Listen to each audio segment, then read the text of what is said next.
What's your name and your title? Okay, my name is Tony Comerford. I'm a retired New York City Transit train operator. Oh, wow. So we got New York train operator. We're here for a treat. So, can you tell us what you're here today doing? Actually, I come to Chicago almost every year to chase your holiday train and the bus, because for all the other transit systems out there, nobody does it like Chicago. All right. Yeah, we do have a beautiful holiday train and bus. Can you give us some history about your time in New York being a train operator? When did you start? How many years did you work?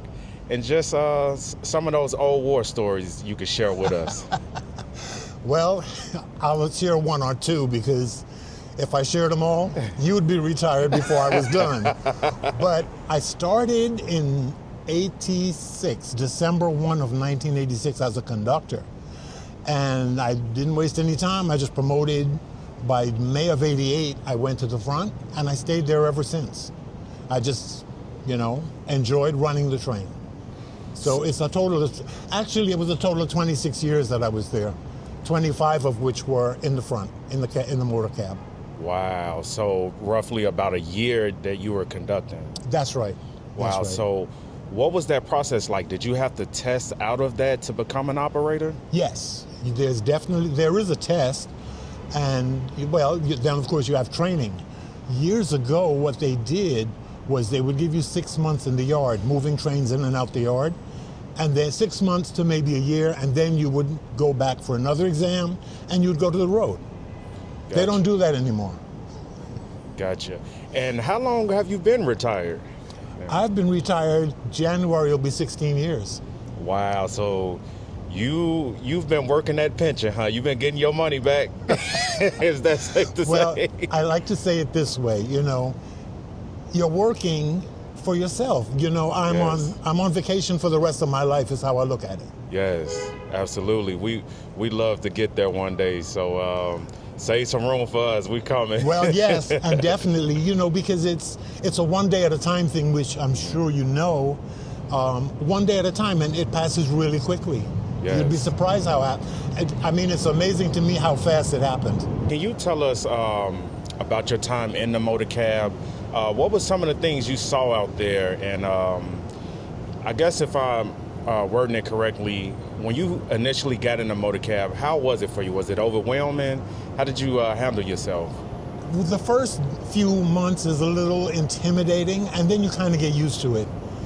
The thing that New York has that you don't, we have like 60% of the trackage underground, and so you really have to be alert, because otherwise you will nod off.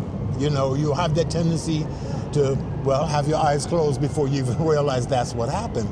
Especially if like in the rush hour when you're following behind another train, you get to about 15 to 20 miles an hour, and every train in the world will start to do this. They'll just rock slowly from side to side, and you'll have to work to stay awake. Being inside the motor cab, can you walk us through, so does the conductor and the conductor alone operate those doors, and you're just operating back and forth station to station? Is that how that works? That is pretty much how it is on most of the lines. We have a few lines now that they are converting to what they call opto, one-person train operation. And in that case, the motorman does everything, similar to what you guys do here. Gotcha. But on the main line right now, there is a conductor, usually in the center of the train. That puts him between the 5th and 6th cars on a 10-car train, the 4th and 5th cars on an 8-car train. And he operates the doors, and he makes the announcements on the trains that do not have the automated announcements. Yeah, because I was hearing something in the news where they wanted to get rid of the conductors in New York. Do you think that that's a good idea? Personally, I don't think it's a good idea on any transit system. If you ever have to evacuate a train, it's a more than one-person job, for sure. That's true. So I don't agree with that. But I know they're going to try it, simply because technology will allow it. Can you explain to us the different type of brakes you all had when you were operating over there, and I guess what they have today? Did you all have air brakes? Yes, New York City Transit pretty much has always had air brakes on their cars, and what happens is, for the most part, you're using an electric brake like a regenerative or a dynamic brake down to about 15 miles per hour, after which there's a changeover to air brakes to make the final stop on the train. And it's, I don't think, as effective as what you have here. Personally, I don't. And why would you say that? Is it just your preference, or do you think it's just not really reliable? No, I don't think it's unreliable. It's just that in the course of riding to Chicago, well, I was on a train one time that went into emergency, and you have like magnetic track brakes like streetcars do. Mm-hmm. And I don't know if, in your experience, if you've had it, but that train stopped like in less time than it told me to tell you that. Yes. So I think it's more effective. In New York, what will happen if you are already braking and then you put into emergency, the whole electrical system stops, and then the air brakes come in to make the train. It will be a hard stop, but it won't be anywhere near as quick as what you have here. Do you remember your time when you were communicating with control? How does that lingo go? Because I heard you say it one time, and then I was like, wow, that's kind of cool. It sounds like he in the Army. Do you remember what you would say to control? Yeah, you would call them and you would say, well, control, come in for the such and such Van Cortlandt. Now, you have a run number, which is probably what you use, but that's not what we do. In New York, what your train is identified by the departure terminal and the time. So if you leave Van Cortlandt Park at 1620, then you are Van Cortlandt 1620. Nice. And that's not your run number. Your run number is something entirely different. You are identified by the time you leave the terminal and the time you leave. Mm-hmm. Can you tell us, while operating a train, is it a combination of you and the conductor that communicates with the control center, or is it strictly your operations as far as communications? For the most part, the motorman does the communication. It was some years, I was already some years in the system before they equipped the conductors with radios. Prior to that, the conductor would talk on the intercom and I would relay the information onto the control center, or at the time they used to say command center. Now they even have gone to the difference of calling it rail control. But at this point in time, I would think if it's a conductor-related problem, that the conductor probably can call and give the same information, and they would probably rather get it from him directly anyway. And your time over there, what was the longest train you pulled, or operated? How many cars did you have on that train? Okay, we have, for the most part, most New York City subway trains are about 10 cars long, but there are 10 60-foot cars. The longest train we have is comparable to you would be the number 7 line runs 11 cars, and they're 51 feet, so they're pretty much the size of your cars, which are about 47, I believe.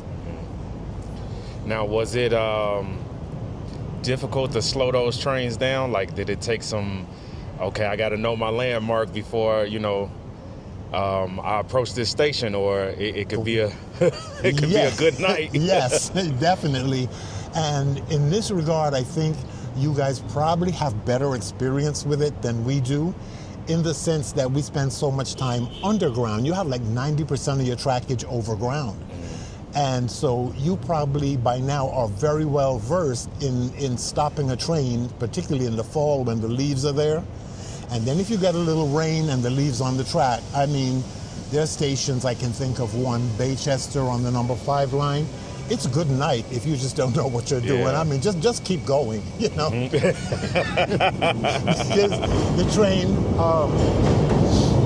the train is going to be very hesitant about stopping. You said something about the technology. You said that we were getting 50 miles an hour, and you can tell. Can you speak about that and your top speed? Yes, I think at this point now that we're putting automation into the system, that they are going to be moving faster. But you guys have been moving at 55 for a while. Yeah. And it was... you want to get this? This is so distracting. Let him go ahead. This is a Purple Line holiday train. This is a Purple Line holiday train. So that's it. You can make that transfer here to orange, green, pink, Brown, and line train here at Michael Lake. Let's get rid of the purple line holiday train. So let's get riders. All aboard the purple line holiday train. Staying Lake will be next, right? Staying Lake will be next. All aboard. Where's that close? Hi, Bobo. What's going on? How you guys doing? Doing all right. He gave me a couple of tooths yesterday on the red. Yeah. He's from New York. New York operator. Oh, wow. Yes, yes. How are you? Nice to meet you in person. My pleasure. Stand clear of all doors. Doors are closing. Stand clear of all doors. Doors are closing. Let's get riders. Staying Lake will be next. Staying Lake will be next. You can also transfer to red line trains. That's please. All aboard. The purple line holiday train. All aboard, right?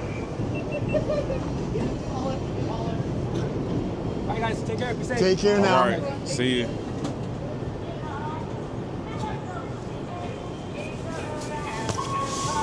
Wow, we caught it again.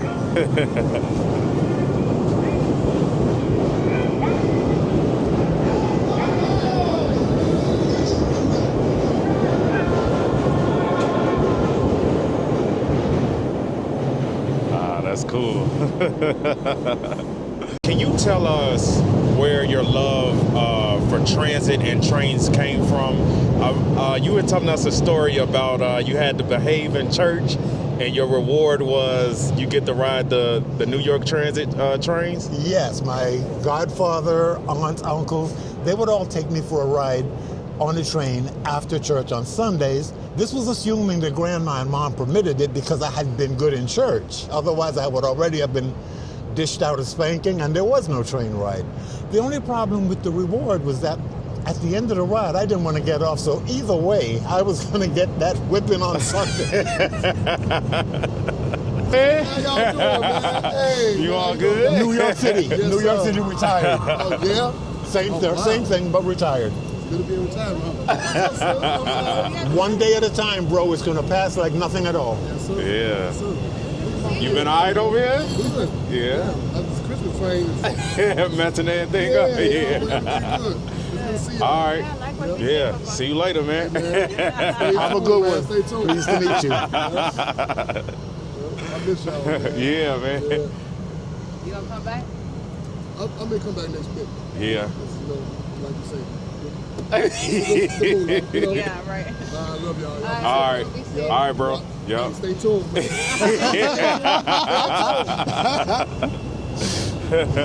Now, can you explain to me rather, because, well, let me set this up like this. When I'm looking at the maps of the different lines you all have, I see like 3 or 4 different green lines, you know, a couple orange lines. How did that come up? How does one navigate that system?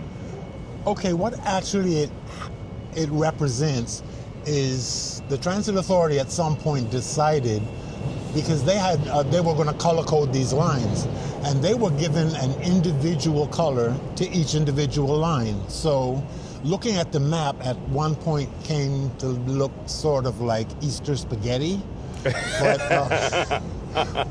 But then they decided that it would be more beneficial because, of course, you don't have enough colors and shades, so some of them would overlap each other. And then when they ran together, because of different, line changes, different areas they go through, it would be a problem.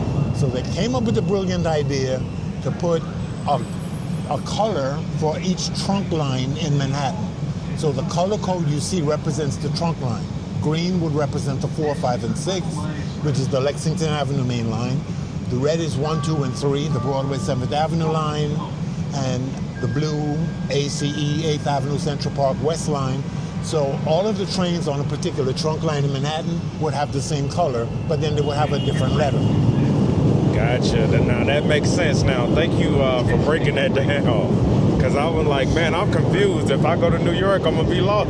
No, well, you won't be lost if I'm there. All right. And the only other thing I think is when you look at the individual maps, the circles represent that the line is running all the time and or local. Gotcha. And the diamonds represent where it's a special rush hour or service, whether or not it's an express. It's represented by a diamond. Gotcha. Okay, can you tell us, we're talking about mistakes and mishaps. Can you tell us about the time you ran the signal? Well, there were more than one time, but I'll tell you one that was really good. we had a general order going on, and the #1 local trains were coming up the express from Chambers. So there's a time signal there, what we call a grade time signal. It requires that you approach the signal at a correct amount of speed in order for the signal to clear.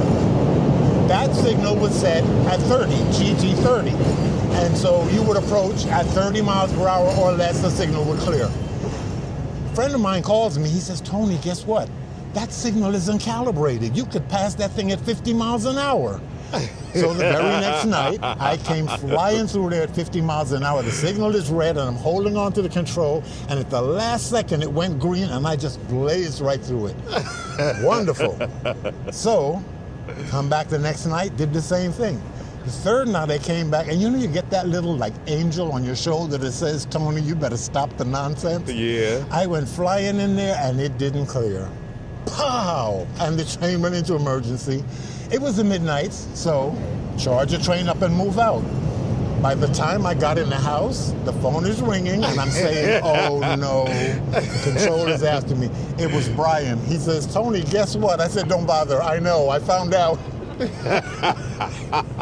He was telling you that they calibrated That they calibrated it, yes. Because the same thing happened to him, of course. Oh, man, that's So, golden. Yeah. Now, riding the system here in Chicago, what's your favorite line? I love the Purple Line. The Purple Line is fascinating to me because not only is it your the area where you have a 4-track express line, but you have it in reverse to us. Your express tracks are on the outside. And that is just like, I don't know. It's probably a combination of that and that it was the first line I rode when I rode the Chicago system.